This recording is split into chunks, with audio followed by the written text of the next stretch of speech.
កម្ពុជាសូមបញ្ជាក់ថាហើយខ្ញុំសូមបញ្ជាក់ថាទោះបីជាភាគីថៃមិនឯកភាព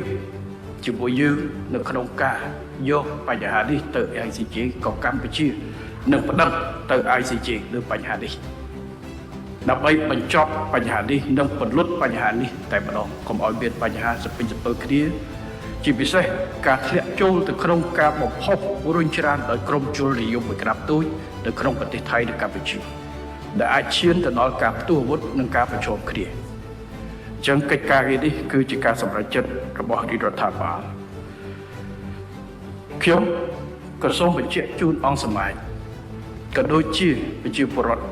កម្ពុជាផងដែរថាបើទោះជាកម្ពុជាព្យាយាមដោះស្រាយបញ្ហាព្រំដែនដោយសន្តិវិធីតាមយន្តការបច្ចេកទេស